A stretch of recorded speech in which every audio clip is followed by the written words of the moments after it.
School کے احاطے میں داخل ہو کر 140 سے زائد معصوم بچوں اور اساتذہ کو گولیوں سے بھون ڈالا۔ یہ کہانی ہے احسان اللہ احسان کی، ایک ایسی داستان جو سازشوں، خفیہ معاہدوں اور غداری کی دھند میں لپٹی ہوئی۔ اپریل 2017 میں پاکستان فوج نے اعلان کیا، احسان اللہ احسان نے خود کو ہمارے حوالے کر دیا۔ اب سوال یہ اٹھتا ہے، احسان اللہ احسان کا انجام کیا ہو؟ اچانک انٹرنیٹ پر ایک آڈیو پیغام نمودار ہوا، آواز جانی پہچانی، احسان اللہ احسان۔ ایک سال تک حکومت اس معاملے پر خاموش رہی، پھر فروری 2021 میں فوجی ترجمان نے تسلیم کی۔ 16 دسمبر 2014 پشاور کا آرمی پبلک اسکول۔ دن دہاڑے کچھ نقاب پوش دہشت گردوں نے اسکول کے احاطے میں داخل ہو کر 140 سے زائد معصوم بچوں اور اساتذہ کو گولیوں سے بھون ڈالا۔ یہ منظر پاکستان کی تاریخ کا سب سے دل خراش اور نہ بھولنے والا واقعہ بن گیا۔ It started as a normal school day, but then the Taliban stormed the building. As the killing began, security forces moved in and مگر بنیادی سوال یہ ہے، اس قتل عام کے پیچھے اصل میں کون تھا؟ اور پھر وہ شخص جو برسوں تک طالبان کا چہرہ اور آواز بنا رہا، جو ہر دھماکے اور ہر خونی حملے کی ذمہ داری فخر سے قبول کرتا تھا اور پھر پاکستانی اداروں کی گرفت میں آ گیا، وہ ایک دن اچانک اتنی آسانی سے فرار کیسے ہو گیا؟ یہ کہانی ہے احسان اللہ احسان کی، ایک ایسی داستان جو سازشوں، خفیہ معاہدوں اور غداری کی دھند میں لپٹی ہوئی۔ دوستو، آگے بڑھنے سے پہلے میری آپ سے ایک ریکویسٹ ہے کہ اگر ابھی تک آپ نے اس چینل کو سبسکرائب نہیں کیا تو کائنڈلی سبسکرائب کیجیے، اس ویڈیو کو لائک، شیئر اور کامنٹ کیجیے، بیل آئیکن پہ کلک کیجیے تاکہ ہماری ڈاکومنٹریز آپ تک پہنچتی رہے اور حق اور سچ کی آواز رکے نہیں۔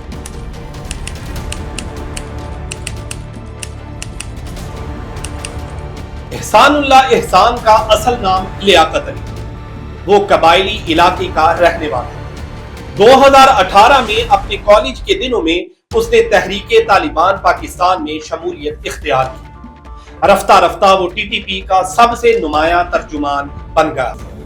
Let's break it down for you. Ehsan Ullah Ehsan was a spokesperson for the Tehreek-e-Taliban Pakistan.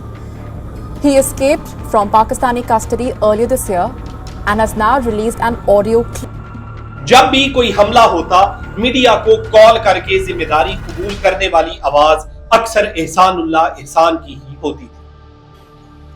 These are some of the faces of the 132 school children the Taliban murdered because the militants said they would follow the path of their fathers into the military. And here are the men who carried out the meticulously planned Malala Yousafzai پر قاتلانہ حملہ، فرقہ وارانہ دھماکے، حتیٰ کہ 2013 میں گلگت بلتستان میں غیر ملکی سیاحوں کا قتل، ان تمام وارداتوں کے دعوے اسی کی زبان سے دنیا تک پہنچتے تھے۔ 2014 میں جب ٹی ٹی پی کی قیادت تبدیل ہوئی، ملا فضل اللہ سے اس کے اختلافات بڑھ گئے۔ احسان نے علیحدگی اختیار کر کے جماعت الاحرار نام کا اپنا گروپ بنا لیا۔ اس نئے دھڑے نے بھی خون کی ہولی کھیلنے میں کوئی کسر باقی نہ چھوڑی۔ لاہور میں ایسٹر کے موقع پر 2016 کا حملہ، جس میں 70 سے زائد افراد شہید ہوئے، جماعت الاحرار کی کارروائی تھی اور اس کا ترجمان وہی احسان اللہ احسان تھا۔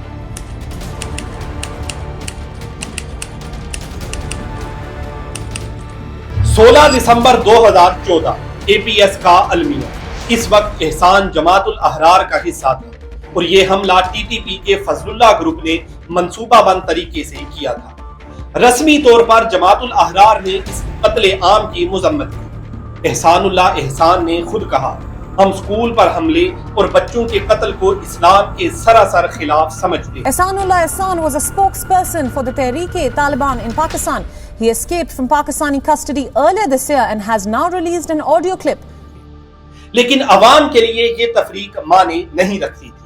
چہرہ وہی تھا، آواز وہی تھی، طالبان کا وہی ترجمان جو سالوں سے پاکستانیوں کے خون کو جائز ٹھہراتا آ رہا ہے۔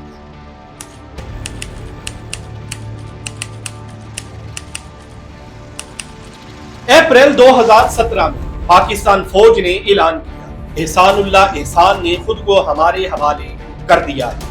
ISPR کے مطابق یہ اس بات کا ثبوت تھا کہ دشمن تھک چکے ہیں، انہیں اپنی غلطی کا احساس ہو چکا ہے اور اب وہ ندامت محسوس کر رہے ہیں، مگر جماعت الاحرار نے اس دعوے کو فوراً مسترد کر دیا۔ یہ جھوٹ ہے۔ احسان کو افغانستان سے گرفتار کیا گیا اور ISI نے اسے زبردستی اپنی تحویل میں لیا۔ یہ سرنڈر تھا یا گرفتاری؟ حقیقت کیا تھی یہ راز آج تک فاش نہیں ہو پایا، لیکن ایک بات طے ہے، 2017 کے بعد احسان پاکستانی اداروں کی قید میں تھا اور پھر منظر عام پر آئی اقبالی ویڈیو۔ میڈیا پر نشر ہونے والی اس ویڈیو میں احسان نے کیمرے کے سامنے یہ اقرار کیا کہ TTP اور جماعت الاحرار کو بھارت اور افغانستان کی انٹیلیجنس ایجنسیز مالی مدد فراہم کر رہی ہیں۔ اس نے را اور NDS کا نام کھلے عام لیا۔ یہ بیان بالکل وہی تھا جو پاکستانی اسٹیبلشمنٹ ہمیشہ سے دہراتی آئی۔ جب NDS اور راز سے مدد لینی شروع کی تو میں نے عمر خالد خراسانی سے کہا کہ یہ جو ہم کر رہے ہیں یہ تو ہم یعنی کفار کی مدد کر رہے ہیں، اپنے ملک میں کارروائیاں کر کے اپنے۔ بھارت نے فوراً اس کی تردید کی اور افغانستان نے بھی ان الزامات کو بے بنیاد قرار دیا، لیکن اس ویڈیو نے احسان کو ایک قیمتی اثاثے میں تبدیل کر دیا۔ پاکستان فوج نے اسے اس بات کے ثبوت کے طور پر پیش کیا کہ طالبان کو سرحد پار سے استعمال کیا جا رہا ہے۔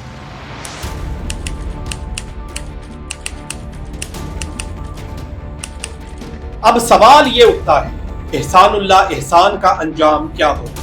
اس پر مقدمہ چلایا جائے گا اور اس کا نتیجہ کیا ہوگا؟ کیا اسے پھانسی ہوگی یا پھر عمر قید؟ 2017 میں پشاور ہائی کورٹ نے حکم جاری کیا اسے رہا نہ کیا جائے، اس کے خلاف تحقیقات مکمل کی گئی۔ حکومت نے سینٹ کو یقین دلایا احسان پر فوجی عدالت میں مقدمہ چلایا جائے گا، مگر 3 سال گزر گئے اور کوئی مقدمہ شروع نہ ہوا۔ رپورٹس کے مطابق احسان کو کسی عام جیل میں نہیں رکھا گیا، اسے ایک سیف ہاؤس میں عالیشان سہولیات دی گئی، وہاں اس کے ساتھ اس کے بیوی اور بچے بھی مقیم تھے، اسے انٹرنیٹ اور فون تک رسائی بھی حاصل تھی۔ کچھ ذرائع یہ بھی دعویٰ کرتے ہیں کہ اسے ماہانہ وظیفہ بھی ملتا تھا، گویا ایک خونخوار دہشت گرد ترجمان ایک طرح سے مہمان بنا ہوا تھا۔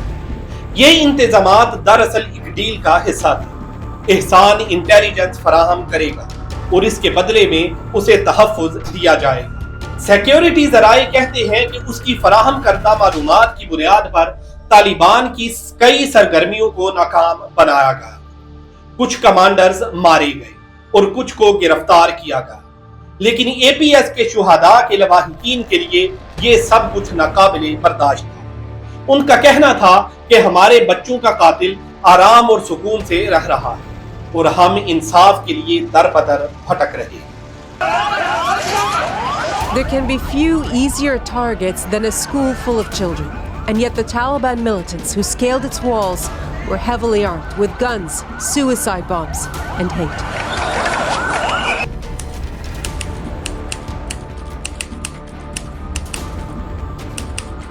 اور پھر آیا جنوری 2020، اچانک انٹرنیٹ پر ایک آڈیو پیغام نمودار ہوا، آواز جانی پہچانی، احسان اللہ احسان۔ سوشل میڈیا پر جاری کیے گئے ایک آڈیو پیغام میں کالعدم تحریک طالبان کے سابق ترجمان احسان اللہ احسان نے دعویٰ کیا ہے کہ اب وہ سرکاری تحویل میں نہیں ہے اور فرار ہو گیا ہے۔ حکومتی ذرائع نے اس معاملے پر واضح کیا ہے کہ احسان اللہ احسان نے 5 فروری 2017 کو خود کو رضاکارانہ طور پر سرنڈر کیا تھا۔ اس نے اعلان کیا، میں 11 جنوری 2020 کو پاکستانی سیکیورٹی اداروں کی قید سے فرار ہونے میں کامیاب ہو گیا۔